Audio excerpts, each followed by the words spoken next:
Hello everyone, कैसे हो आप सब। I hope you all are doing great. सब लोग बहुत अच्छे होंगे। अभी तक हम अपना चैप्टर नंबर 1 कंप्लीट कर चुके हैं, matter in our surroundings. And इस वीडियो में अपने चैप्टर नंबर 2 के क्वेश्चन आंसर्स करने वाले हैं। Is matter around us pure? ठीक है, अगर आपको कोई डाउट हो देन प्लीज़ श्योरली आप मुझे बता दीजिए। I will surely help it. Is matter around us pure, ये चैप्टर भी हम पढ़ चुके हैं। ठीक है, एक्सप्लेनेशन इसकी पूरी अच्छे से करी है। तो देखिए, अब तक जो हमने पढ़ा कोई डाउट नहीं होना चाहिए आपको इसमें। ठीक है, और इस वीडियो के बाद इस चैप्टर के किसी भी क्वेश्चन में आपको डाउट नहीं बचना चाहिए। ठीक है, अगर फिर भी आपको होता है देन आप बता दीजिए। ठीक है, मैं आपकी ज़रूर हेल्प करूँगी। तो स्टार्ट करते हैं हम अपने क्वेश्चन से, एनसीईआरटी क्वेश्चंस। ठीक है, एनसीईआरटी क्वेश्चंस। देखो, एनसीईआरटी क्वेश्चंस क्लास 9 से बहुत इंपॉर्टेंट हो जाते हैं। ठीक है, 9th क्लास के लिए, 10th क्लास के लिए एनसीईआरटी क्वेश्चन इज मस्ट। ठीक है, first priority should be your NCERT questions. If you solve whole the NCERT questions, ठीक है, सारे के सारे एनसीईआरटी क्वेश्चंस अगर आप कर लेते हैं then only you can think for extra questions. ठीक है, और सिर्फ तभी आप सोचिए कि आपको कुछ और क्वेश्चंस करने की ज़रूरत है। ठीक है, otherwise if you can't do NCERT questions then there is no need to go for extra questions. Okay, extra questions पे जाने की कोई ज़रूरत नहीं है अगर आप एनसीईआरटी क्वेश्चंस ही नहीं करते हो। ठीक है, ये फर्स्ट प्रायोरिटी होनी चाहिए। बोर्ड के एग्जाम्स में भी ये क्वेश्चंस जो भी पूछते हैं मेनली एनसीईआरटी से ही आता है। ठीक है, NCERT should be your first priority. तो देखिए, हम स्टार्ट करते हैं। इस चैप्टर में हमने पढ़ा क्या क्या था। इस चैप्टर में हमने पढ़ा ये था कि एलिमेंट्स क्या होते हैं, मिक्सचर्स क्या होते हैं, मिक्सचर के टाइप जैसे कि होमोजीनियस मिक्सचर हो गया हमारा, हेट्रोजीनियस मिक्सचर हो गया। ठीक है, इनके डिफरेंसेस हमने पढ़े थे। ठीक है, एंड सोल्यूशन जो होता है हमने वो भी पढ़ा था। सोल्यूशन के टाइप्स पढ़े थे, 3 सोल्यूशंस पढ़े थे हमने, true solution, colloidal solution and suspension. ठीक है, true solution, colloidal solution and suspension, तीनों के अंदर हमने डिफरेंस पढ़े थे। ओके, फिर देन हमने एलिमेंट्स पढ़ा था, एलिमेंट्स के टाइप्स पढ़े थे। ओके, बेसिकली इस चैप्टर में हमने पढ़ा क्या है, प्योर चीज़ें और इम्प्योर चीज़ें, बस ये हमने पढ़ा है। ठीक है, तो हम स्टार्ट करते हैं हमारे क्वेश्चन से। इधर जो हमारा फर्स्ट क्वेश्चन है पेज नंबर 15 पे है, what is mean by substance. Substance का मतलब क्या होता है? ठीक है, व्हाट इज सब्सटेंस, आप खुद सोचो।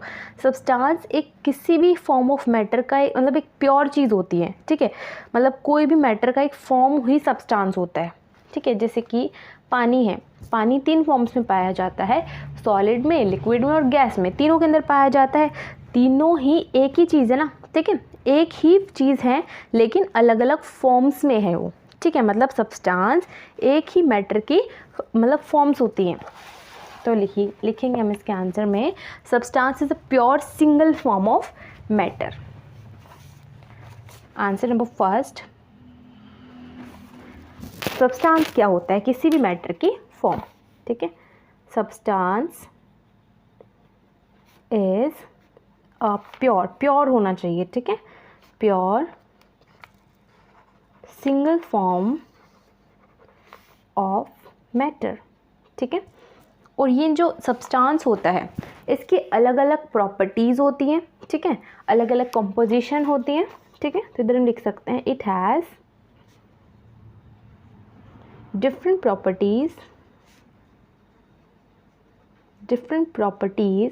and composition। एग्जाम्पल आप सब्सटेंस में कुछ भी दे सकते हो, जैसे कि वाटर भी दे सकते हो आप। ठीक है, मिल्क दे सकते हो, सॉलिड के अंदर आयरन दे सकते हो। ठीक है, कुछ भी एग्जाम्पल आप इसमें दे सकते हो। तो ये हो गया हमारा फर्स्ट क्वेश्चन का आंसर, बहुत इजी था। What is a substance? Substance is a pure single form of matter. ठीक है, मैटर की फॉर्म ही क्या होती है, सब्सटेंस होती है। इसकी अलग अलग प्रॉपर्टीज़ होती है, अलग अलग कंपोजिशन होती है, जैसे पानी के अलग अलग कंपोजिशन है। ठीक है, इस तरीके से ये हमारा सब्सटेंस का आंसर होता है। नेक्स्ट हम सॉल्व करते हैं क्वेश्चन नंबर 2। देखिए, सेकेंड क्वेश्चन में क्या पूछ रहा है, list the points of differences between homogeneous and heterogeneous mixture. Means homogeneous और हेट्रोजीनियस मिक्सचर में डिफरेंस पूछ रहा है। ठीक है, आंसर नंबर 2 करके लिखेंगे हम, एक साइड लिखेंगे हम। देखो, जब भी डिफरेंस पूछता है ना देन आपको ऐसे ही लिखना है, ऐसे नहीं कि पहले होमोजीनियस लिखा इसके बारे में लिख दिया। ऐसे आंसर आपका ठीक तो है लेकिन आपको ज़्यादा मार्क्स नहीं मिलेंगे। ठीक है, अगर किसी भी चीज़ में डिफरेंस पूछता है देन आप लाइन लगा के लिखिए। ठीक है, इस तरीके से, एक साइड होमोजीनियस, एक side heterogeneous, homogeneous and heterogeneous. देखिए, अब हम इसका आंसर लिखते हैं। ये चैप्टर जब हमने पढ़ाया था इसका आंसर बहुत अच्छे से कराया था, ठीक है। होमोजेनस एंड हेट्रोजेनस के बीच का डिफरेंस। तो स्टार्ट करते हैं। होमोजेनस में फर्स्ट पॉइंट लिखेंगे, जो होमोजेनस मिक्सचर होता है हमारा, उसकी कॉम्पोजिशन यूनिफॉर्म होती है, ठीक है, रेगुलर होती है, ठीक है। कॉम्पोजिशन रेगुलर होना मीन्स एक ही टाइप की चीज़ों से बना होता है, ठीक है। It has uniform and regular composition, ठीक है, uniform and regular composition. Heterogeneous की अगर हम बात करें तो हेट्रोजीनियस के अंदर जो कॉम्पोजिशन होती है ना ही यूनिफॉर्म होती है ना ही रेगुलर होती है, ठीक है। It has non uniform and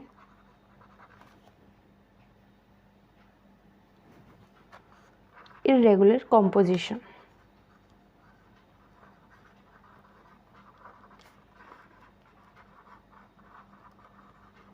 okay, ठीक है। नेक्स्ट पॉइंट हम इसमें लिखेंगे कि जो होमोजेनस मिक्सचर होता है इनके अंदर कोई भी विजिबल बाउंड्रीज नहीं होती है सेपरेशन की, ठीक है। हमने पढ़ा था ना कि no separate boundaries, no visible boundaries for distinction. इनके मतलब अगर इनकी डिवीजन होना है तो उनकी बाउंड्रीज विजिबल नहीं होती है, ठीक है। नो विजिबल बाउंड्रीज मतलब दो चीज़ें अगर मिल गई तो वो अलग अलग दिखती नहीं है। बाउंड्रीज फॉर सेपरेशन और डिस्टिंक्शन, ठीक है। आप इधर लिख सकते हो डिवीजन भी, no visible boundaries for division. जबकि जो हेट्रोजेनियस मिक्सचर होता है उनके अंदर विजिबल बाउंड्रीज होती है, ठीक है। इधर हम लिखेंगे visible boundaries, visible boundaries for division, ठीक है। इनके डिवीजन की बाउंड्रीज विजिबल होती है, ठीक है। ये तो हो गया हमारे दो पॉइंट्स। इसके बाद हम नेक्स्ट इसके अंदर लिख सकते हैं कि जो होमोजेनियस मिक्सचर होते हैं इनको हम अपने नॉर्मल आई से नहीं देख सकते, या फिर हम कह सकते हैं कि ये पूरे मिक्सचर में यूनिफॉर्मली डिस्ट्रीब्यूटेड रहते हैं, ठीक है।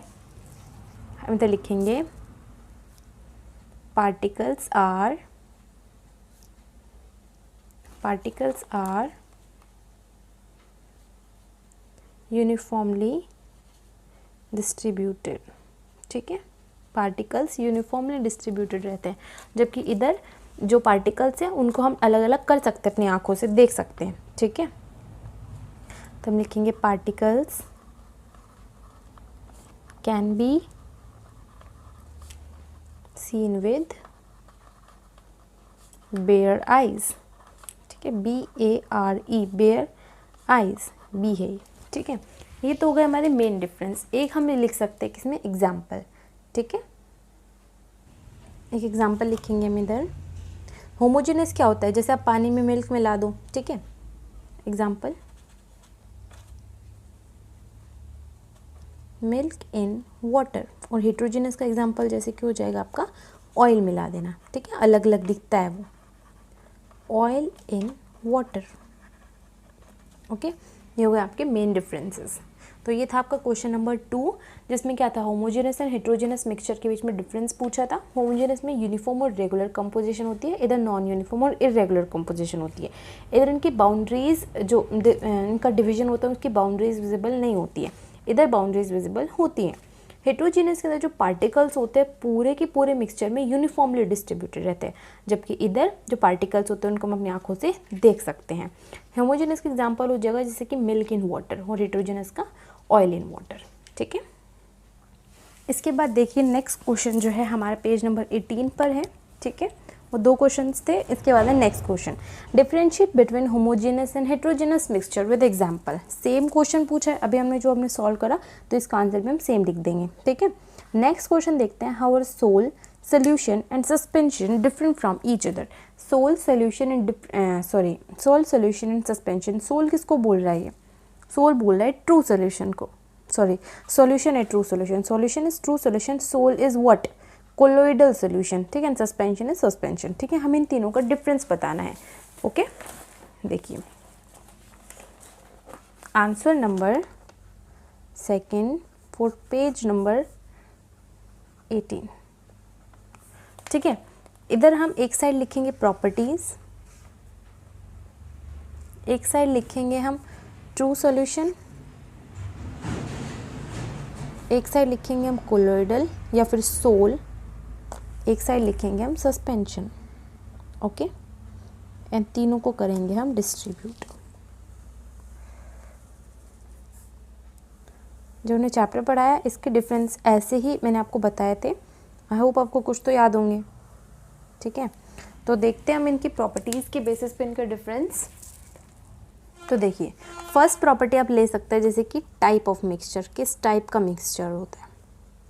ट्रू सॉल्यूशन कैसा होगा आपका, होमोजेनियस मिक्सचर होगा। ठीक है, एक ही चीज़ से बना हुआ। एंड कोलोइडल ये आपका हेट्रोजीनियस होता है। ठीक है, एंड सस्पेंशन ये भी आपका हेट्रोजीनियस होता है। ओके, कोई डाउट। नेक्स्ट में हम पढ़ेंगे इनके पार्टिकल्स का साइज। ठीक है, size of particles, size of particles. ठीक है, ट्रू सॉल्यूशन होता है उनका साइज होता है approx less than 1 nanometer, less than 1 nanometer. ठीक है, एंड जो कोलोइडल सॉल्यूशन होते हैं इनका साइज होता है 10⁻⁻7 से लेके 10⁻⁻5 सेंटीमीटर, या फिर आप बोल सकते हो 1 to 100 नैनोमीटर। ठीक है, 1 to 100 नैनोमीटर आप लिख सकते हो। 10⁻⁻7 से लेके 10⁻⁻5 सेंटीमीटर। सस्पेंशन की अगर हम बात करें तो 100 नैनोमीटर से ज़्यादा होता है। ठीक है, more than 100 nanometer, 100 nanometer. Okay, बात करें टिंडल इफेक्ट की। टिंडल इफेक्ट वो इफेक्ट होता है लाइट को स्कैटरिंग करने वाला। जो छोटे पार्टिकल्स होंगे वो टिंडल इफेक्ट नहीं दिखाएगा, जो बड़े पार्टिकल्स होंगे वो टिंडल इफेक्ट दिखाते हैं। ठीक है, तो ट्रू सॉल्यूशन के अंदर हम लिखेंगे नॉट एग्जिबिटेड, नहीं दिखाता। Okay, not exhibited. जबकि जो सोल है वो दिखाता है तो हम लिखेंगे एग्जिबिटेड। एंड सस्पेंशन वो तो और भी बड़े होते हैं तो इधर भी हम लिख देंगे एग्जिबिटेड। ओके, इसके जो पार्टिकल्स होते हैं, ठीक है, इनको हम सेपरेट नहीं कर सकते थ्रू फिल्ट्रेशन। इसको भी नहीं कर सकते, इसको कर सकते हैं। ठीक है, तो हम लिखेंगे द सेपरेशन। ठीक है, तो लिखेंगे do not separated through filtration. ठीक है, हम इनको फिल्ट्रेशन से सेपरेट नहीं कर सकते। कोलोइडल की अगर हम बात करें इधर भी सेम आएगा, do not separated through filtration. इसको भी हम फिल्ट्रेशन से सेपरेट नहीं कर सकते। सस्पेंशन को हम सेपरेट कर सकते हैं। ठीक है, कैन बी सेपरेटेड। ओके, इनकी स्टेबिलिटी की अगर हम बात करें, देखिए स्टेबिलिटी मीन्स किसके पार्टिकल्स सेटल डाउन हो जाते हैं। तो लिखेंगे particles do not settle down. इधर पार्टिकल सेटल डाउन नहीं होते, सेटल डाउन। इधर भी particles do not settle down, इधर भी सेटल डाउन नहीं होते। जबकि जो सस्पेंशन है इधर पार्टिकल सेटल डाउन हो जाते हैं। ठीक है, मेन डिफरेंस यही थे। एक आप इसमें एग्जाम्पल ऐड कर सकते हो। ओके, एग्जाम्पल जैसे कि इसके अंदर हो जाएगा आपका शुगर इन वाटर। ठीक है, ट्रू का। कोलोइडल का हो जाएगा milk in water, milk in water. Suspension की हो जाएगा आपका सैंड इन वाटर। ठीक है, इतने डिफरेंसेस बेसिकली वो पूछता नहीं है, काफ़ी सारे मैंने आपको बता दिए। इसमें से अगर आप 4 भी लिख के आएंगे ना तो भी आपको पूरे मार्क्स मिलेंगे। ठीक है, आप इसमें और भी लिख सकते हो, जैसे कि ये जो पार्टिकल्स होते हैं ट्रू सॉल्यूशन के, इसको हम देख सकते हैं अपनी नॉर्मल आँखों से नहीं, अल्ट्रा माइक्रोस्कोप की हेल्प से देख सकते हैं। इसको नहीं देख सकते, इसको ये जो हमारे होते हैं कोलोइडल के, इनको हम नॉर्मली अपनी आँखों से नहीं देख सकते। और ये जो है हमारे सस्पेंशन के, इसको हम अपनी नॉर्मल आई से देख सकते हैं। नेक्स्ट क्वेश्चन देखिए, To make a saturated solution, 36 gram of sodium chloride dissolved in 100 gram of water at 293 Kelvin. ठीक है, find its concentration at this temperature. ठीक है, हमें क्या करना है, एक सेचुरेटेड सोल्यूशन बनाना है 100 ग्राम वाटर के अंदर 36 ग्राम सोडियम क्लोराइड का। ठीक है, 293 केल्विन पे हमें इसकी कंसंट्रेशन निकालनी है। कंसंट्रेशन मीन्स परसेंट निकालना है 100 में से। ओके, तो देखो इसका सिंपल सा आंसर लिखते हैं हम। आंसर नंबर 3 क्या है, पहले लिखेंगे हम सोल्यूट का मास ऑफ सोल्यूट। कितना है मास ऑफ सोल्यूट? 36 ग्राम। किसका है? NaCl का। अब हम लिखेंगे mass of solvent. Mass of solvent, solvent का मास कितना है? 100 ग्राम। ठीक है, 100 ग्राम, जो कि क्या है? वाटर। अब हम लिखेंगे मास ऑफ सॉल्यूशन। सॉल्यूशन क्या होता है? Solute plus solvent. जब चैप्टर पढ़ा है बहुत बार बताया था। ठीक है, what is solution? Solute plus solvent is solution. ठीक है, तो हम लिखेंगे 36 ग्राम प्लस 100 ग्राम, तो आ जाएगा 136 ग्राम। ठीक है, 36 प्लस 100 136। कंसंट्रेशन कैसे निकलती है? फॉर्मूला आपको बताया था मैंने। ठीक है, अगर हमें मास दिया हुआ है तो मास वाला फॉर्मूला लगाएंगे। फॉर्मूला क्या होता है? Mass of solute upon mass of solution into 100, ये फॉर्मूला होता है। लगाएंगे हम। सोल्यूट कितना है? 36 और सॉल्यूशन कितना है? 136 इंटू 100। इसको सॉल्व करोगे तो आएगा 26.47%। ये इसका आंसर है। कंसंट्रेशन कितनी आ गई? 26.47%। ठीक है, ये हो गया answer number 3। Okay, next question देखिए, पेज नंबर 19 पर है। कुछ चेंजेस दिए हुए हैं, हमें बताना है कौन से फिजिकल एंड कौन से केमिकल चेंजेस है। ठीक है, कौन से फिजिकल और कौन से केमिकल चेंज है। फिजिकल चेंज क्या होता है? फिजिकल चेंज वो चेंज होता है जिसमें कोई न्यू सब्सटेंस नहीं बनता। केमिकल चेंज वो चेंज होता है जिसमें न्यू सब्सटेंस बनता है। फिजिकल चेंज जो होता है हमारा, वो हमारा रिवर्सिबल होता है, जबकि जो केमिकल चेंज होता है वो हमारा इरिवर्सिबल होता है। ठीक है, एक एग्जाम्पल भी मैंने आपको बताया था, बर्निंग ऑफ कैंडल। ये एक ऐसा एग्जाम्पल है जो फिजिकल चेंज में भी आता है, केमिकल चेंज में भी आता है। ठीक है, तो हम स्टार्ट करते हैं। जो हमारा फर्स्ट है, देखो हम इसमें नोट डाउन कर लेते हैं। देखो ये क्वेश्चन लिख लिया है हमने। इस क्वेश्चन में हमें बताना है कौन से फिजिकल चेंज है कौन से केमिकल चेंज है। जैसे कि फर्स्ट है कटिंग ऑफ ट्रीज, पेड़ों को काटना। ठीक है, पेड़ों को काटना, क्या इधर कोई नई चीज़ बन रही है? नहीं बन रही है। ठीक है, तो इसका आंसर फर्स्ट का हो जाएगा फिजिकल चेंज। ठीक है, physical change, cutting of trees कौन सा चेंज है? हमारा physical change. Next is melting of butter in a pan, किसी भी पैन के अंदर बटर को मेल्ट करना। इसके अंदर भी कोई नई चीज़ नहीं बन रही, तो ये भी हो जाएगा हमारा फिजिकल चेंज। ठीक है, physical change. Next is rusting of अलमीरा। ठीक है, अलमीरा पे रस्ट लगना, रस्ट एक नई चीज़ है। ठीक है, दैट्स वाई इसका एग्जाम्पल आंसर हो जाएगा chemical change. Rusting of iron is an example of chemical change. Next is boiling of water to form steam, पानी को बॉयल करना स्टीम बनाने के लिए। तो ये भी हम, क्योंकि इसमें भी कोई नई चीज़ नहीं बनी, पानी ही है। ठीक है, केमिकल फॉर्मूला उसका H2O ही है, तो ये हमारा एग्जांपल है। सिर्फ उसकी फिजिकल स्टेट में चेंज आया है। ठीक है, केमिकली उसके अंदर कोई चेंज नहीं आया, तो ये भी एग्जांपल हो जाएगा फिजिकल चेंज। नेक्स्ट देखिए, passing of electric current through water and the water breaking down into hydrogen and oxygen gas. Means इसमें ये कह रहा है कि H2O के अंदर जब इलेक्ट्रिसिटी पास करी तो हाइड्रोजन और ऑक्सीजन में टूट गया, नई चीज़ बनी ना, हाइड्रोजन बना और ऑक्सीजन बना, तो ये होगा हमारा केमिकल चेंज।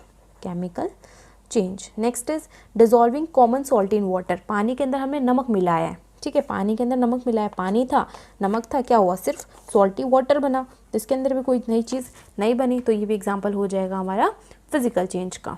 ठीक है, physical change. Next is making a fruit salad with raw fruits, इसमें भी क्या हुआ है? सिर्फ हमने फ्रूट को कट करा है, तो ये भी होगा हमारा physical change. Next is burning of paper and would, paper और वुड को जलाया है, तो क्या बनी? ऐश बनी, राख बनी। ठीक है, तो ये एग्जांपल होगा हमारा केमिकल चेंज। ओके, ये थे हमारे 8 changes, first, second, fourth and 6th and 7th, ये थे हमारे फिजिकल चेंज। 3rd, 5th और 8th ये हमारे केमिकल चेंज।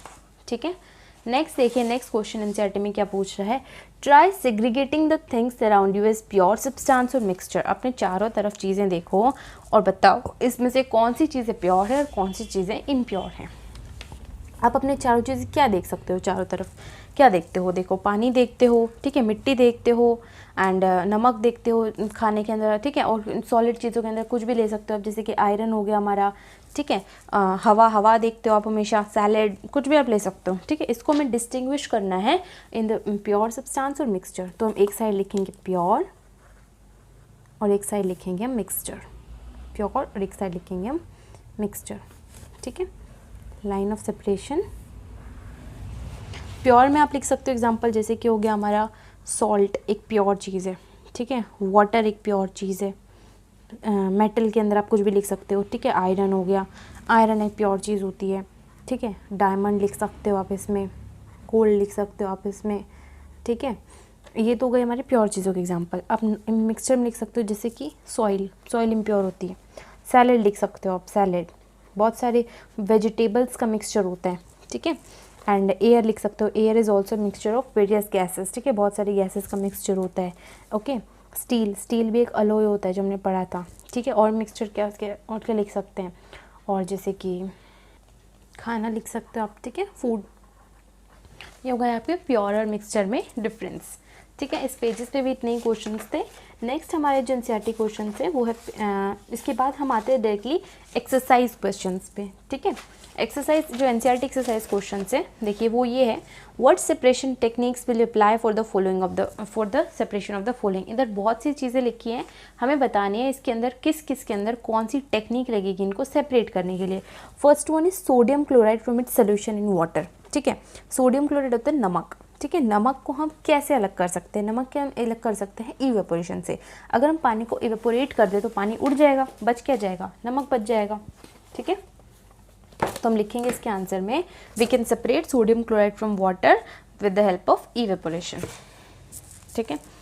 इधर हम हेडिंग बनाएंगे पहले NCERT exercise questions, NCERT exercise questions, okay. Answer number first का पार्ट ए, ठीक है। तुम लिखेंगे इन वाटर सोडियम क्लोराइड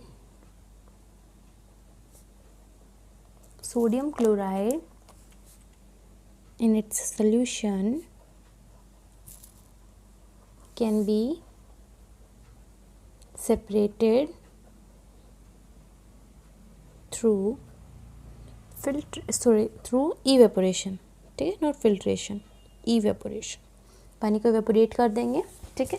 तो ये हो गया हमारा फर्स्ट का answer, in water sodium chloride solution can be separated through evaporation, ठीक है। नेक्स्ट देखिए बी पार्ट, नेक्स्ट में पूछ रहा है, देखिए ammonium chloride from a mixture containing sodium chloride and ammonium chloride, ठीक है। एक मिक्सचर है जिसके अंदर सोडियम क्लोराइड और अमोनियम क्लोराइड है, जिसमें से हमें अमोनियम क्लोराइड को अलग करना है, अमोनियम क्लोराइड को अलग करना है। देखो अमोनियम क्लोराइड जो होती है हमारी, वो उसके अंदर एक चीज़ होती है सब्लिमेशन, ठीक है। इसके अंदर एक चीज़ होती है सब्लिमेशन, कोई चीज़ अगर सब्लिमेट कर जाए, कोई चीज़ अगर सब्लिमेट करेगी तो उड़ जाएगी, ठीक है, डायरेक्टली सॉलिड से गैस में बदलती है, ठीक है। तो हम इसको कौन सी प्रॉपर्टी से अलग कर सकते हैं, थ्रू सब्लिमेशन, ठीक है।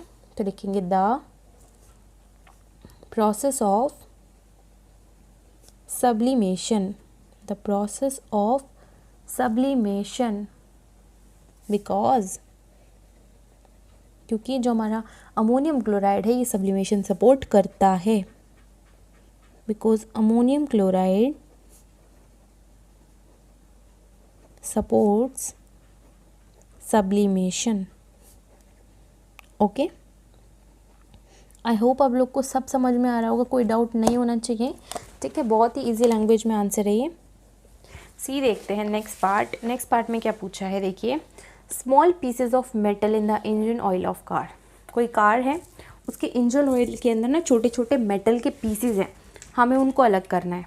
देखो जो मेटल के पीसेज होते हैं ना, उनको हम हाथ से निकाल सकते हैं, हाथ से मीन्स मैनुअली हम इनको फिल्टर कर सकते हैं, ठीक है।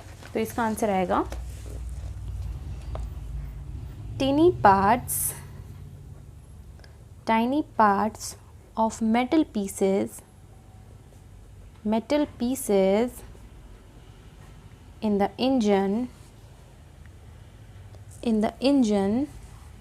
oil of a car can be manually filtered. हम इनको मैनुअली फ़िल्टर कर सकते हैं, ठीक है, हाथ से निकाल सकते हैं। नेक्स्ट देख लीजिए, different pigments from an extract of flower petals. ठीक है, फूलों के पेटल्स हैं, उसके अंदर अलग अलग पिगमेंट्स को हमें अलग करना है। ठीक है, अलग अलग पिगमेंट्स को अलग करना एक प्रोसेस होता है, दैट इज़ क्रोमेटोग्राफी। ठीक है, जो आप हायर क्लासेस में इंपॉर्टेंटली पढ़ेंगे। ठीक है, अच्छे से आप इसको हायर क्लासेस में पढ़ेंगे। क्रोमेटोग्राफी एक प्रोसेस होता है जिसके अंदर किसी भी चीज़ के अंदर हम कोई भी पिगमेंट को सेपरेट आउट कर सकते हैं। ठीक है, तो इधर हम लिखेंगे क्रोमेटोग्राफी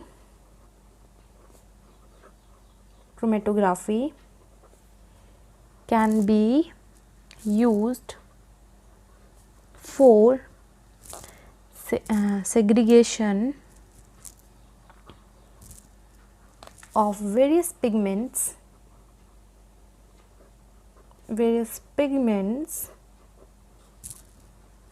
from flower petals। ठीक है, फ्लावर पेटल्स। ठीक है, समझ आया? ये था हमारा पार्ट 4। नेक्स्ट देखिए, 5th में क्या पूछा है, बटर फ्रॉम कर्ड। कर्ड से हमें बटर अलग करना है। कर्ड से बटर अलग करने के प्रोसेस को क्या बोलते हैं? देखो, वो हम घर पे करते हैं ना, ऐसे गोल गोल। ठीक है, वो होता है आपका प्रोसेस जिसको बोलते हैं सेंट्रीफ्यूगेशन।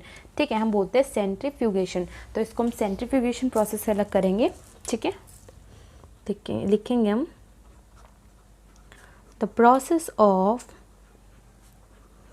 सेंट्रीफ्यूगेशन। आप इसमें सिर्फ एक नाम भी लिखोगे ना तो भी आपको पूरे मार्क्स मिलेंगे। ठीक है, centrifugation, the process of centrifugation can be applied to separate butter from curd। ठीक है, ये किसके, देखो इस जो प्रोसेस है सेंट्रीफ्यूगेशन, ये किस पे बेस्ड होता है? It is based in the difference of density. ठीक है, जिसकी डेंसिटी कम होती है ऊपर आ जाता है, ज़्यादा होती है नीचे बैठ जाता है। ठीक है, ये बेस्ड होता है डेंसिटी पे। हम इधर लिख भी सकते हैं based on density.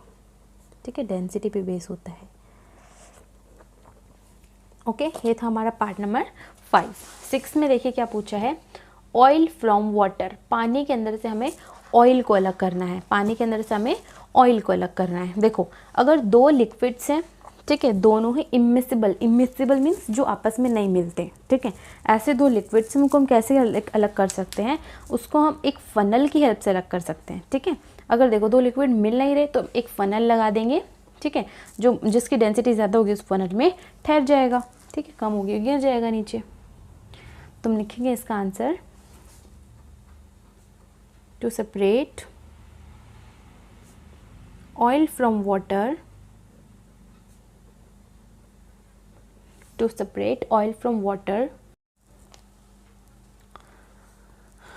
we can use a funnel। ठीक है, to separate them। हम इन्हें अलग करने के लिए फनल को यूज़ कर सकते हैं। नेक्स्ट देखिए, next part, tea leaves from T. ठीक है, चाय के अंदर से हमें चाय की पत्ती अलग करनी है। वो तो सिंपल सी बात है, तो चाय की पत्ती मोटी होती है, उसको नॉर्मली फ़िल्टर कर सकते हैं। ठीक है, this is simple filtration method. लिखेंगे tea leaves can be separated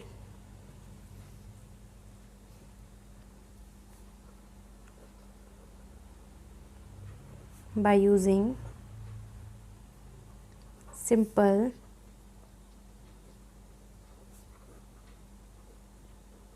filtration method। Okay, simple filtration method से हम टी लीव्स को अलग कर सकते हैं। ठीक है, नेक्स्ट क्वेश्चन में क्या पूछा है, नेक्स्ट पार्ट में, आयरन पिंस फ्रॉम सैंड। देखो मिट्टी के अंदर से हमें आयरन पिंस को अलग करना है। आयरन पिंस को एक देखो या तो हम हाथ से अलग कर सकते हैं मैनुअली, ठीक है, दूसरा क्या कर सकते हैं, मैग्नेटिक वाली प्रॉपर्टी यूज़ कर सकते हैं, क्योंकि iron pin magnetic property show करती है। अगर हम उसके पास मैग्नेट लेके जाएंगे तो उसके साथ चिपक जाएगी वो, ठीक है। तो मैग्नेटिक क्वालिटी की हेल्प से हम इसको सेपरेट आउट कर सकते हैं, ठीक है। तो हम लिखेंगे इसका answer iron pins can be separated either manually, या तो हम उसको हाथ से अलग कर सकते हैं, और दूसरा क्या कर सकते हैं, और we can use magnet, ठीक है, we can use magnet because pins exhibit या फिर pins show strong magnetic quality, ठीक है, बहुत अच्छी मैग्नेटिक क्वालिटी वो शो करती हैं। सब समझ आ रहा है ना। नेक्स्ट देखिए, वीट ग्रेन्स फ्रॉम हस्क, ठीक है, आपको हस्क के अंदर से वीट के ग्रेन्स अलग करने हैं। देखिए ये जो हस्क और वीट का आप कैसे अलग कर सकते हो, ये हम कर सकते हैं on the basis of mass, ठीक है। इनका मास अलग होता है। जो हस्क होता है उसका वो होता है भूसा, ठीक है, जो कि उड़ जाता है हवा। अगर हम इसको हवा से, आपने सुना होगा ना विनोइंग एक प्रोसेस होता है, ठीक है, वो अगर हम वो लगाते हैं पंखा या फिर तेज हवा से, तो जो हस्क होता है वो उड़ जाते हैं, जो वीट होते हैं हमारे नीचे गिर जाते हैं, ठीक है, आपने देखा भी होगा। ओके, तो हम लिखेंगे इसका आंसर प्रोसेस ऑफ विनोइंग, और एक और प्रोसेस होता है that is sedimentation. Sedimentation can be used to separate wheat grains from husk, okay, ठीक है, यहाँ पे हो गया ये। नेक्स्ट लास्ट में पूछता है find mud particles suspended in water. पानी के अंदर से हमें मड पार्टिकल्स अलग करने हैं, ठीक है। मड पार्टिकल पानी से हम कैसे अलग कर सकते हैं, देखो through the process of sedimentation और डिकेंटेशन, ठीक है। सेडिमेंटेशन डिकेंटेशन में क्या होता है, जो मड होती है ना वो नीचे बैठ जाती है, ठीक है, बैठ जाएगी नीचे। सेडिमेंटेशन इधर भी वही है। देखो अगर हम पानी के अंदर हस्क और वीट डालेंगे ना, तो हस्क तो ऊपर आ जाएंगे, तो हम इसको ऐसे हाथ से अलग कर सकते हैं। वीट है उनका मास ज़्यादा होता है तो वो नीचे बैठ जाएंगे, ठीक है। तो हम लिखेंगे प्रोसेस ऑफ सेडिमेंटेशन और decantation. Decantation can be used to separate fine mud particles suspended in water, okay. ये था आपका question number first, NCERT exercise का क्वेश्चन नंबर फर्स्ट, ठीक है। देखिए पहले क्वेश्चन में क्या पूछा था, सोडियम क्लोराइड को आपको पानी के अंदर से अलग करना था, उसको आप कैसे अलग कर सकते हो, थ्रू इवेपोरेशन। दूसरे के अंदर से आपको अमोनियम क्लोराइड और सोडियम क्लोराइड के अंदर से अलग करना था, तो अमोनियम क्लोराइड सब्लिमेशन शो करता है तो सब्लिमेशन से हो जाएगा। तीसरे में हमें engine oil of a car से मेटल पीस अलग करने थे, जो किससे करेंगे, नॉर्मली हाथ से कर सकते हैं। फोर्थ के अंदर हमें फ्लावर की पेटल से पिगमेंट निकालना था, वो किससे करेंगे हम, through chromatography, okay. Next is हमें बटर फ्रॉम कर्ड करना था, तो वो थ्रू सेंट्रीफ्यूगेशन कर देंगे। और ऑयल फ्रॉम वाटर कैसे करेंगे हम, थ्रू उनको फनल यूज़ करके कर सकते हैं। टी लीव्स को कैसे करेंगे, नॉर्मली फिल्ट्रेशन से। आयरन पिंस को या तो हम हाथ से कर सकते हैं या फिर मैग्नेट की हेल्प से कर सकते हैं। एंड जो वीट ग्रेन्स है उनको हस्क से, विनोइंग या फिर सेडिमेंटेशन से। और जो मड के पार्टिकल्स उनको भी सेडिमेंटेशन या फिर डिकेंटेशन से, ठीक है। आई होप आपको सब समझ में आया होगा। इस क्वेश्चन में कोई डाउट नहीं होगा। अब हम करेंगे अपना क्वेश्चन नंबर सेकेंड। देखिए सेकेंड क्वेश्चन क्या पूछता है, right the steps you would use for making tea. चाय बनाने के लिए कौन से स्टेप्स यूज़ होते हैं। Use the words solution, solvent, solute, dissolve, soluble, insoluble, filtrate and residue, ठीक है। ये सारे वर्ड्स को यूज़ करते हुए हमें बताना है चाय कैसे बनाते हैं। तो देखो आई होप चाय बनाना तो सबको आता होगा, है ना, सॉरी, चाय बनाना आता होगा ना, और अगर आपको नहीं भी आता है तो आप इस वीडियो से चाय बनाना भी सीख सकते हैं। ठीक है, आप घर पे बनाइए चाय। तो देखिए, चाय को बनाते बनाते हमें ऐसे वर्ड्स का यूज़ करना है। Answer number second of NCERT.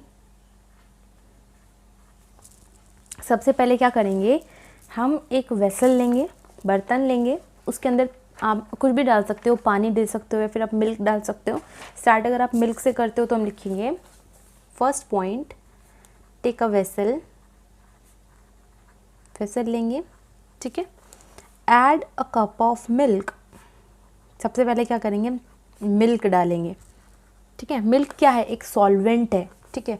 अब हम वर्ड यूज़ करेंगे solvent, which is a solvent, which is a solvent, and supply it heat, उसको हीट सप्लाई करेंगे, ठीक है। ये हो गया हमारा फर्स्ट पॉइंट।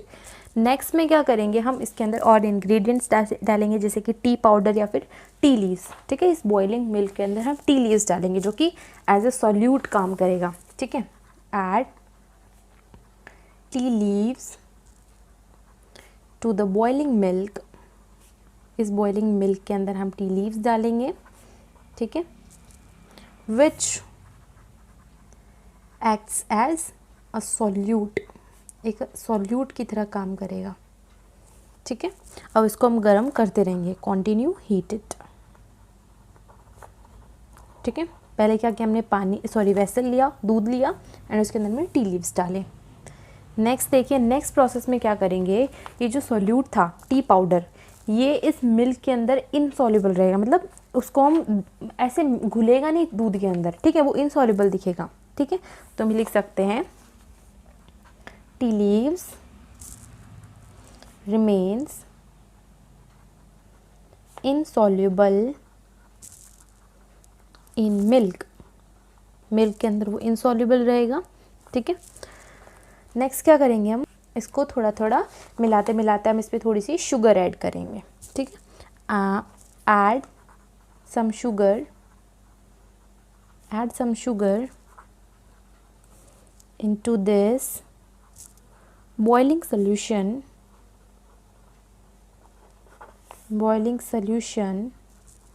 while stirring, ठीक है। स्टिर करते करते हम इसमें शुगर ऐड करेंगे, ठीक है। शुगर क्या होती है, मिल जाती है, चूँकि शुगर भी इधर एक सॉल्यूट है, लेकिन ये सॉल्वेंट के अंदर सॉल्यूबल है। सॉल्वेंट क्या था इधर, दूध, दूध के अंदर चीनी मिल जाती है, ठीक है। तो हम लिखेंगे शुगर इज अ सॉल्यूट,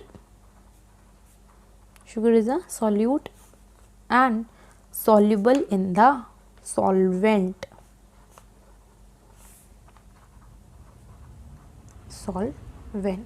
ठीक है, soluble in the solvent। Next में क्या करेंगे, हम इसको कॉन्टीन्यूसली मिलाते रहेंगे, ठीक है। इस टी सोल्यूशन के अंदर हम कहाँ पहुँच जाएंगे, अपने एक पीक पॉइंट पे पहुँच जाएंगे, जब और चीनी नहीं मिलेगी, मतलब सेचुरेशन पॉइंट पे पहुँच जाएंगे, ठीक है। तो हम लिखेंगे continue stirring cause the sugar to dissolve completely, अच्छे से वो डिज़ोल्व हो जाएगी, dissolve completely reaching saturation, ठीक है, reaching saturation पे पहुंच गए हम। अब क्या करेगा, जैसे हमें टी लीव्स की स्मेल आने लगेगी, ठीक है, अब हम उस हीट को बंद कर देंगे, ठीक है। एंड देन उसको हम सेपरेट कर देंगे टी पाउडर और टी सोल्यूशन को, जो इनसॉल्युबल बच जाएगा वो हमारा रेजिड्यू, ठीक है। और जो सॉल्युबल मीन्स जो सॉल्वेंट बचा बनेगा एसेंस्ड मिल्क, वो हमारा फिल्टर मीडियम, मतलब पीने वाला, filtrate, okay.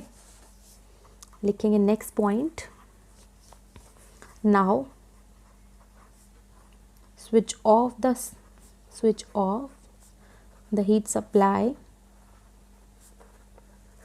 and heat supply को बंद कर दिया and filter it to separate the tea powder या फिर tea leaves and tea solution, ठीक है। Tea solution. नेक्स्ट लिखेंगे the insoluble tea leaves remains as residue, ये तो रेजिड्यू बच जाएगा, ठीक है। And solvent is collected as filtrate, ठीक है। एज अ फिल्ट्रेट हम सॉल्वेंट को कलेक्ट करेंगे। यहाँ पे हमारी चाय बन गई। जो फिल्ट्रेट है यही क्या है, हमारी चाय है, ठीक है। आई होप आपको इस क्वेश्चन से चाय बनाना आ गया होगा, ठीक है। चाय बनाने में क्या है, एक वेसल लेना है, कप ऑफ मिल्क लेना है, जो कि क्या है, एक सॉल्वेंट। देखो हमने इसके अंदर अपने वर्ड्स यूज़ करे हैं जो हमें यूज़ करने थे। फर्स्ट वन इज़ क्या है, सॉल्वेंट, ठीक है, सॉल्वेंट लिया। इसके अंदर हमने टी लीव्स दी, ठीक है, जो कि एक सॉल्यूट की तरह काम करती है। टी लीव्स जो होती है इनसॉल्युबल है हमारे मिल्क के अंदर, ठीक है। नेक्स्ट के अंदर में शुगर लिया, ठीक है, बॉईल करते करते अपने सोल्यूशन को, ठीक है। जो शुगर है हमारी सॉल्यूट है और सॉल्युबल है किसमें, सॉल्वेंट में। उसको कम्प्लीटली हमने स्टिर किया, सैचुरेशन पे पहुंच गए। अब हमें क्या करना है, हीट का सप्लाई को ऑफ कर देना है, ठीक है। अब हमें इसे फिल्टर कर लेना है। इनसॉल्युबल जो टी लीव्स है वो कैसे बच जाएगा, एज रेजिड्यू, और जो सॉल्वेंट है वो हमारा एज अ फिल्ट्रेट आ जाएगा, ठीक है। इसके अंदर हमने वर्ड्स अपने सारे यूज़ कर दिए, solvent, solute, insoluble, solution, solute, soluble, saturation, filter, insoluble, residue and filtrate, ठीक है। सारे वर्ड्स हमने इधर यूज़ कर दिए और हमने चाय बनाना भी सीख लिया। नेक्स्ट क्वेश्चन है, देखिए ये आपका एक एक्टिविटी बेस्ड है, ठीक है, एक्टिविटी बेस्ड क्वेश्चन है। देखिए, Pragya tested the solubility of 3 different substances at different temperature and collected the data as given below, ठीक है। कोई लड़की है प्रज्ञा, ठीक है, वो अलग अलग सब्सटेंसेस का अलग अलग टेम्परेचर पे सॉल्युबिलिटी चेक करती है, ठीक है। इधर ये उसने दे दिया है टेबल आपकी। Results are given in the following table as grams of substance dissolve in 100 grams of water to form a saturated solution, ठीक है। इनके ग्राम्स हमने 100 ग्राम में लिए हैं। जैसे कि देखो, पोटेशियम नाइट्रेट को जब 283 केल्विन पे उसने उसकी सॉल्युबिलिटी देखी तो आई 21, ठीक है। अगर उसने 293 पे देखी तो आई 32, ठीक है। ऐसे उसने अलग अलग चीज़ों में देखी। क्वेश्चन क्या पूछ रहा है, what mass of potassium nitrate, इसका कितना mass would be needed to produce a saturated solution of potassium nitrate and 50 grams of water at 313 kelvin, ठीक है। देखो 313 केल्विन पे पूछा है कितना मास चाहिए पोटेशियम नाइट्रेट का 50 ग्राम पोटेशियम नाइट्रेट का सैचुरेटेड सोल्यूशन बनाने के लिए, ठीक है। देखो क्या करना पड़ेगा हमें, बहुत ईजी क्वेश्चन है। इसमें से आपको कुछ नहीं करना है, सिर्फ आपको टेबल को देखना है एंड आंसर करना है, ओके। ये आंसर नहीं है 62, this is not the answer. ये आपकी सॉल्युबिलिटी है, हमें मास बताना है, ठीक है, कितना पोटेशियम नाइट्रेट चाहिए, ठीक है, ताकि हमें 50 ग्राम पोटेशियम नाइट्रेट का सैचुरेटेड सोल्यूशन मिल सके 313 केल्विन टेम्परेचर पर। देखिए आंसर लिखेंगे हम, आंसर नंबर 3 का ए पार्ट। देखो सिंपल से हम इसको सॉल्व करेंगे धीरे धीरे।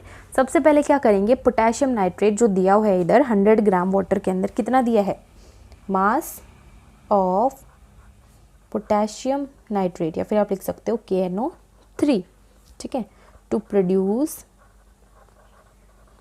अ सैचुरेटेड सोल्यूशन 100 ग्राम का तो दिया हुआ है ना, 100 saturated solution in 100 gram of water at 313 kelvin. देखो कितना इजी क्वेश्चन है ये। देखो 313 केल्विन पे दिया हुआ है 62 चाहिए, 62 ग्राम चाहिए, ठीक है, 62 ग्राम 100 पे दिया है, 50 में पूछा है, ठीक है। तो देखो 50 ग्राम वाटर में क्या आ जाएगा, 50 ग्राम वाटर में क्या आएगा, इसका हाफ हो जाएगा 62, ठीक है, सॉरी 62 है इंटू 50/100, टोटल तो 100 में से है ना, तो इसको जब हम सॉल्व करेंगे तो आ जाएगा 31। डायरेक्टली आप इसका हाफ भी कर सकते हो, अगर 100 में 62 है तो 50 में 62 का हाफ हो जाएगा 31, ठीक है। तो 31 ग्राम पोटेशियम नाइट्रेट होगा 50 ग्राम वाटर में इसका सैचुरेटेड सोल्यूशन बनाने के लिए। ये हो गया आपका पार्ट नंबर ए का answer. Next is Pragya makes a saturated solution of potassium chloride in water at 353 kelvin. इसने पोटेशियम क्लोराइड इसकी बात हो रही है, ठीक है, 353 केल्विन पे इस पे एक सैचुरेटेड सोल्यूशन बनाया, leave the solution to cool at room temperature, फिर उसको ठंडा होने के लिए छोड़ दिया। What would she observe as the solution cool? वो क्या देखेगी जब सोल्यूशन कूल होगा? देखो, जब वो सोल्यूशन कूल होगा तो उसको क्रिस्टल्स देखने को मिलेंगे। क्रिस्टल्स मीन्स थोड़े से सॉलिड फॉर्म देखने को मिलेगी, ठीक है। ये जो प्रोसेस है सॉल्युबिलिटी, देखो आपको एक चीज़ पता होनी चाहिए, जैसे जैसे कोई चीज़ हीट होती है उसकी सॉल्युबिलिटी बढ़ती है, ठीक है। जैसे ही हम उसको कूल करेंगे उसकी सॉल्युबिलिटी कम हो जाएगी, ठीक है, सॉल्युबिलिटी की कम होती जाएगी। जैसे जैसे उसकी सॉल्युबिलिटी कम होगी तो उसको क्रिस्टल्स देखने को मिलेंगे, ठीक है। तो हम लिखेंगे इसका आंसर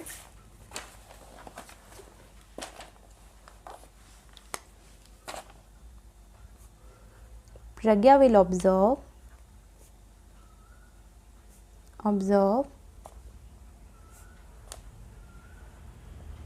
क्रिस्टल्स देखने को मिलेंगे किसके? Potassium chloride when she cools the solution of potassium chloride KCl, ठीक है, जब वो पोटेशियम क्लोराइड के सोल्यूशन को कूल करेगी एट 353 केल्विन, ठीक है, इतने बजे उसको कूल करेगी तो उसको क्रिस्टल्स देखने को मिलेंगे, ठीक है। आप इसमें लिख भी सकते हो, ब्रैकेट में लिख सकते हो द सोल्यूशन या फिर the solubility of potassium chloride in water is decrease कब हो जाएगी? जब वो कूल होगा। व्हेन अ सैचुरेटेड सोल्यूशन, जब कोई भी सैचुरेटेड सोल्यूशन अपनी हीट लूज करता है, of potassium chloride lose heat at 353 kelvin. सब समझ आया? ये था आंसर नंबर बी, ठीक है। थर्ड देखिए, थर्ड क्वेश्चन में क्या पूछ रहा है?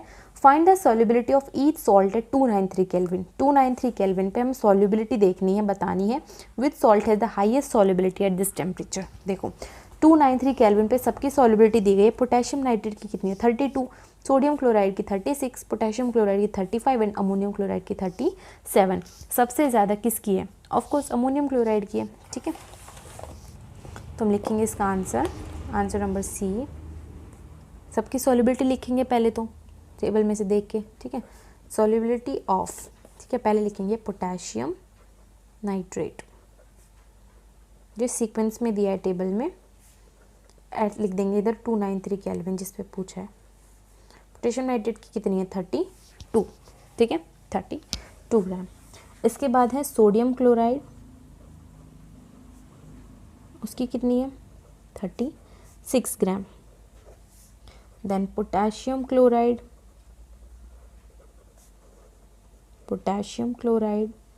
इसकी 35 ग्राम।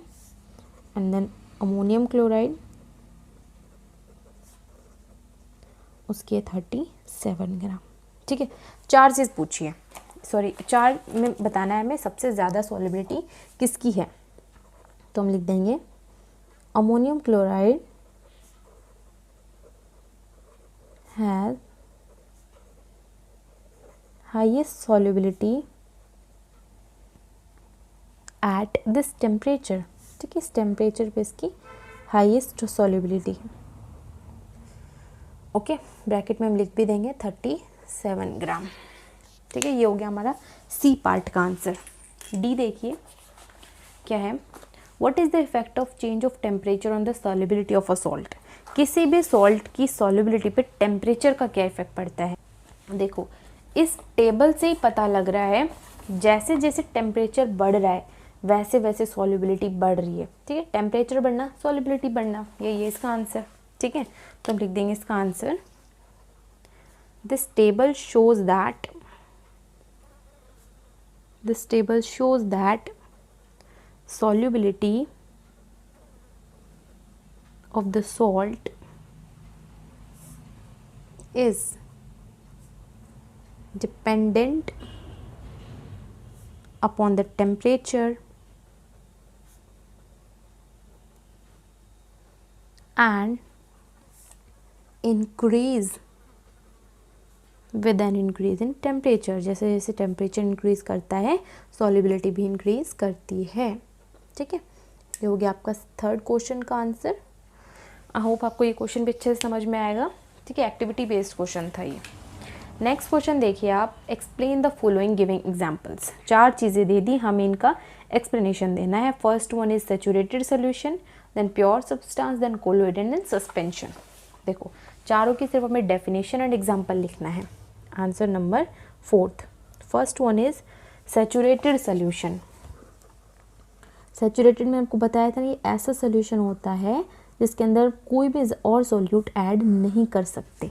ठीक है, सेचुरेटेड सोल्यूशन एक ऐसा सॉल्वेंट होता है, एक ऐसा स्टेट होता है किसी भी टेम्परेचर पे जब उसमें कोई भी सॉल्युबल ज़्यादा सॉल्यूट ऐड नहीं कर सकते. ठीक है, तो हम लिखेंगे it is a state of solution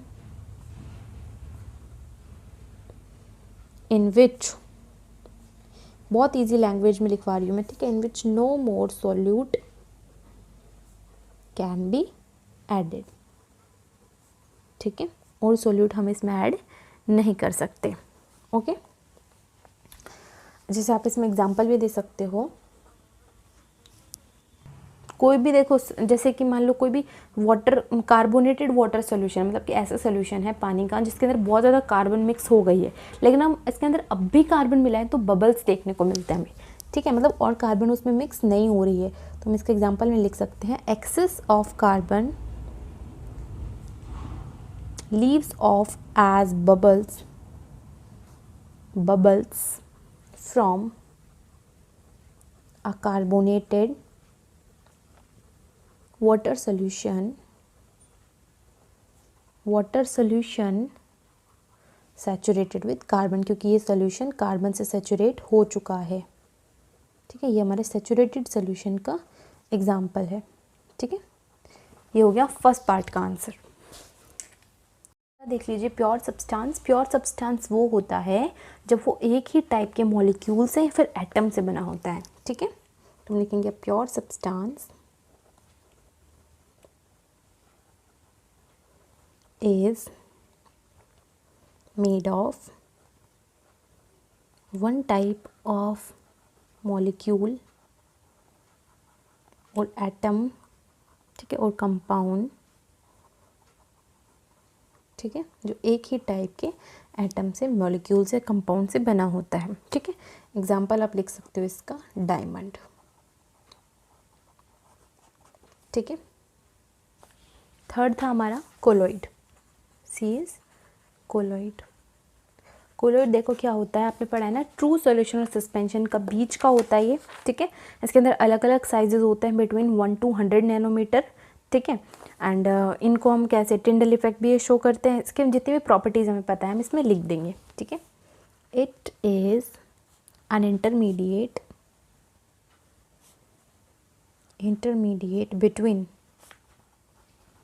between what? Between true solution and suspension.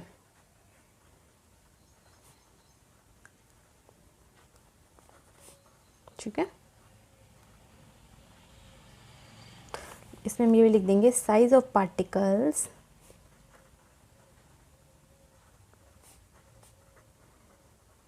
Vary from 1 to 100 nanometre. ठीक है, 1 to 100 नैनोमीटर्स में इनका साइज़ वेरी करता है. ठीक है, एंड इसके बाद हम इसमें लिख सकते हैं और प्रॉपर्टी, जैसे कि these particles also show Tyndall effect. ठीक है, ये हो गया आपका कोलोइड के बारे में. फोर्थ में पूछा है आपसे सस्पेंशन. ठीक है, सस्पेंशन क्या होता है?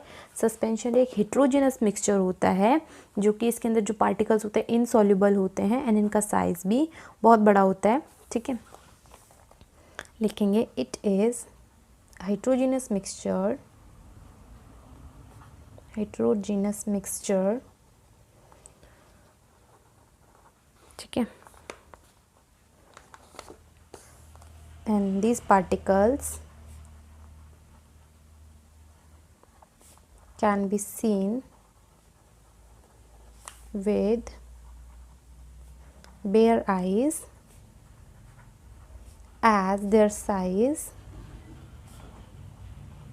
remains more than 100 nanometer, ठीक है, more than 100 नैनोमीटर, ठीक है। और भी प्रॉपर्टीज़ आप लिख सकते हो, they also show Tyndall effect, ठीक है, इस तरीके से। यहाँ पे हो गया हमारा question number 4 complete. 5th question में देखो क्या पूछा है, classify each of the following as homogeneous and heterogeneous mixture, ठीक है। इधर अलग अलग मिक्सचर्स दिए हैं, soda water, wood, air, soil, vinegar, filter tea. हमें बताना है इसमें से कौन सी होमोजेनस है और कौन सी हेट्रोजेनस। देखो जो सोडा वाटर है एक ही टाइप के मिक्सचर, देखो सोडा तो एक ही होता है ना, तो सोडा वाटर हमारा होगा होमोजेनस मिक्सचर। जो वुड है, लकड़ी होती है, वो आएगी हमारी हेट्रोजेनस मिक्सचर के अंदर, ठीक है। एयर भी किसकी मिक्सचर, कैसी, मतलब एयर भी हमारी होमोजीनियस मिक्सचर ही मानी जाती है। क्यों, देखो मानते हैं एयर के अंदर बहुत सी गैसेस होती हैं, but still is this considered as homogeneous mixture. क्यों, क्योंकि हम अलग अलग गैसेस को ऐसे क्लासीफाई नहीं कर सकते हैं, मतलब सेपरेट आउट नहीं कर सकते, देयरफॉर एयर को भी हम होमोजीनियस मिक्सचर मानते हैं। सॉइल अलग अलग होती है, ठीक है, अलग अलग पार्टिकल सॉइल में देखने को मिलता है, तो सॉइल जो होती है हमारी हाइड्रोजेनस मिक्सचर होती है। विनेगर भी हमारा होमोजीनियस है, फिल्टर टी भी हमारी होमोजीनियस है, ठीक है। तो आंसर नंबर 5 में पहले लिखेंगे हम होमोजीनियस के अंदर क्या क्या है हमारे, सोडा वाटर, एक तो सोडा वाटर, ओके, विनेगर है हमारा, एयर है, और फिल्टर्ड टी है, फिल्टर्ड टी, ठीक है। हेट्रोजेनस की बात करें, हेट्रोजेनस में 2 होते हैं हमारे इधर इस क्वेश्चन में। 2 कौन से, एक तो है वुड, एक है सॉइल, लकड़ी और मिट्टी, ठीक है। नेक्स्ट क्वेश्चन देखिए, how would you confirm that a colourless liquid given to you is pure water.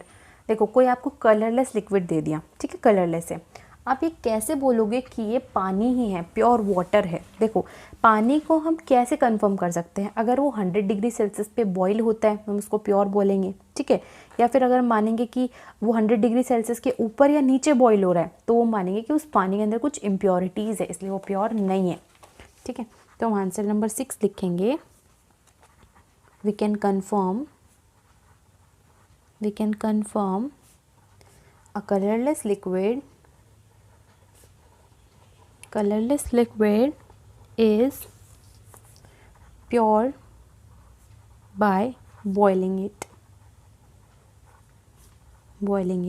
If it boils at 100 degree Celsius, अगर वो 100 डिग्री सेल्सियस पे बॉयल होता है, it is said to be pure, तो वो pure माना जाएगा, ठीक है। But if there is a decrease और increase in the boiling point, अगर उसके बॉइलिंग पॉइंट में कुछ इंक्रीज या डिक्रीज देखने को मिलेगा, वी कैन से कि उसमें कुछ इम्प्योरिटीज़ हैं। We can say that water has impurities, ठीक है। बहुत ईजी था ये क्वेश्चन। कैसे हम चेक करेंगे कि वो प्योर वाटर है कि नहीं है, थ्रू बॉइलिंग इट, ठीक है। नेक्स्ट क्वेश्चन देखिए, विच of the following material fall in the category of pure substance. इधर बहुत सी चीज़ें दे दी, उसमें पूछ दिया कि कौन सी चीज़ें इसमें प्योर है, कौन सी इसमें इम्प्योर है, ठीक है। तो देखो फर्स्ट है आइस प्योर है या फिर इम्प्योर है। आइस हमारी प्योर होती है, बेसिकली वो पानी से बनी है, तो आइस हमारी प्योर होगी। मिल्क कैसा होगा, मिल्क हमारा प्योर नहीं होता, ठीक है, मिल्क इज़ इम्प्योर, ठीक है। आयरन भी एक मेटल है तो प्योर होता है। हाइड्रोक्लोरिक एसिड, ये भी एक एसिड है, HCl। कैल्शियम ऑक्साइड, देखो अगर किसी को भी केमिकल का नाम दे दिया तो वो प्योर ही होगा, ठीक है। मरकरी, ये भी एक मेटल है, therefore pure. Brick is not a metal, brick impure होती है, ठीक है। ब्रिक के अंदर मिट्टी, ठीक है, पत्थर, अलग अलग चीज़ें होती हैं। वो लकड़ी भी हमारी इम्प्योर होती है। एंड एयर भी हमारी इम्प्योर होती है। ठीक, अब आप सोचो, अभी तो आप एयर को होमोजीनियस क्या होता है? मिक्सचर ही तो होता है, अलग अलग चीज़ों का मिक्सचर के तो दो टाइप्स हैं, होमोजीनियस एंड हेट्रोजीनियस। ठीक है, याद आया? ठीक है, इम्प्योरिटीज़ के ही टाइप्स हैं। इम्प्योर के अंदर ये होमोजीनियस मिक्सचर, इम्प्योर की दो टाइप्स हैं, होमोजीनियस एंड हेट्रोजीनियस। ठीक है, तो हम लिख देंगे इसका answer number 7th, pure substances are. हमें बताने थे प्योर कौन कौन से हैं। ठीक है, प्योर सब्सटेंसेस आर, जैसे कि हमारा हो गया iron, ice, HCl, calcium oxide and mercury. ये चीज़ें हमारी प्योर हैं। ठीक है, क्वेश्चन नंबर 7 हो गया। नेक्स्ट है identify the following solution among the following mixture. हमें बताने मिक्सचर्स में से सॉल्यूशन कौन कौन से हैं। देखो, जो हमारा है सॉइल कोई सॉल्यूशन नहीं है। ठीक है, सॉइल एक मिक्सचर ही है, तो सॉइल नहीं होगा। सी वाटर, ये एक सॉल्यूशन है। ठीक है, एयर भी एक सॉल्यूशन है। ठीक है, कोल कोई सॉल्यूशन नहीं है। एंड सोडा वाटर, ये हमारा एक सॉल्यूशन है। तो सी वाटर, एयर और सोडा वाटर, 3 हो गए इसके आंसर नंबर 8।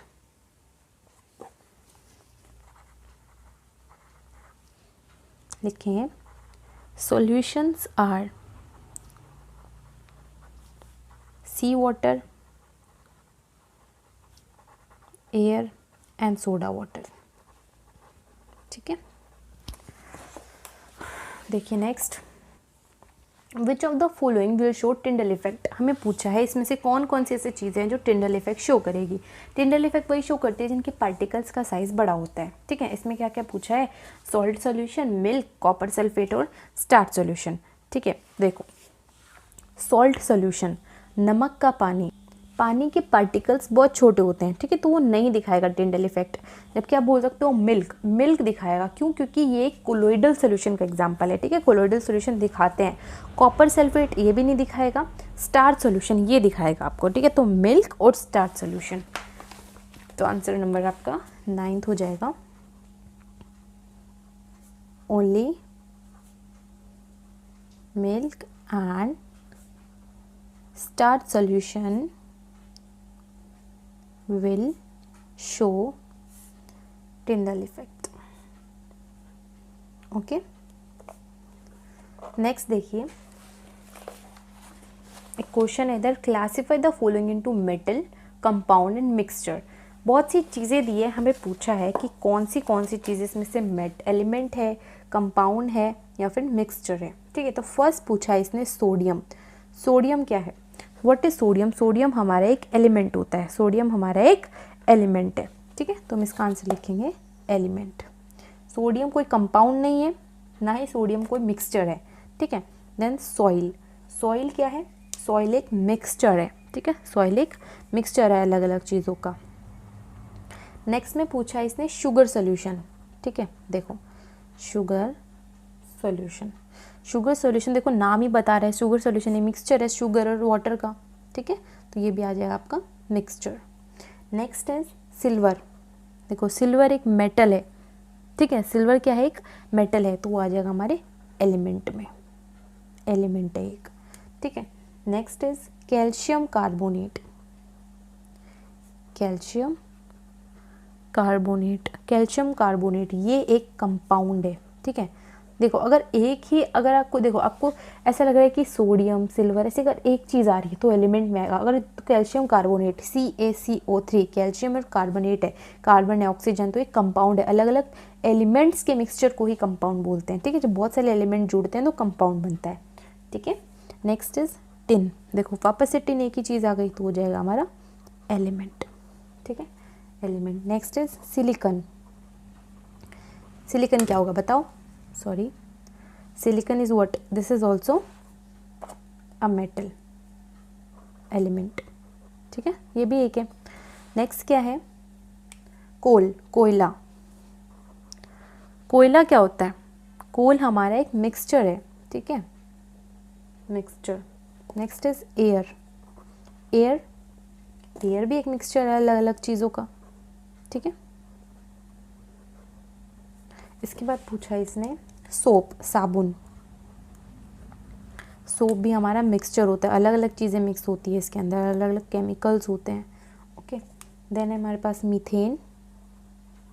मीथेन देखो CH4 कार्बन भी है और हाइड्रोजन भी है, अलग अलग एलिमेंट है, तो वो हमारा कंपाउंड। ठीक है। नेक्स्ट है कार्बन डाइऑक्साइड। इसमें भी आप बताओगे क्या है कार्बन डाइऑक्साइड। कार्बन है, ऑक्सीजन है, तो क्या होगा, कार्बन ऑक्सीजन 2 एलिमेंट मिल गए ना, तो क्या होगा, हमारा कंपाउंड होगा। फिर क्या है हमारा blood.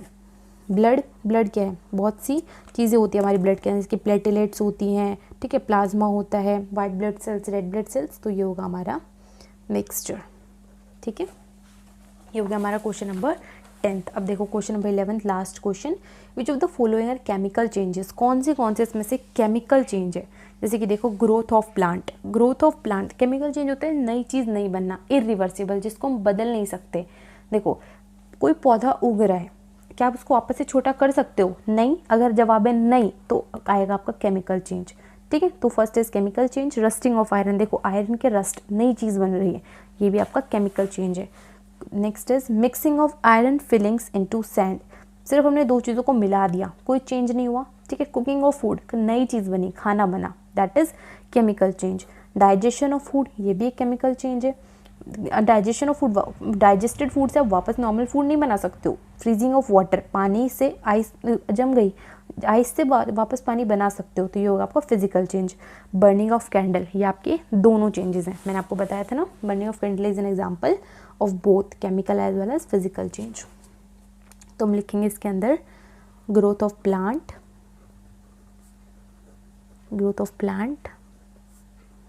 Rusting of iron, cooking of food, digestion of food and burning of candle। ये जो थे आपके 5 changes, these are chemical changes. ठीक है, इसके अलावा जो चेंज बच गए वो हमारे फिजिकल चेंज है, जैसे कि mixing of iron filing into sand, freezing of water और burning of candle physical change भी है, फिजिकल स्टेट भी चेंज हो रही है। ठीक है, तो इस चैप्टर के एनसीईआरटी क्वेश्चन यहाँ पे ख़त्म होते हैं। नेक्स्ट वीडियो में हम अपने नेक्स्ट चैप्टर को पढ़ेंगे, that is chapter number 3 of class 9 science, atoms and molecules. ठीक है, till then thank you very much. If you like this video, subscribe this channel and like this video. Thank you.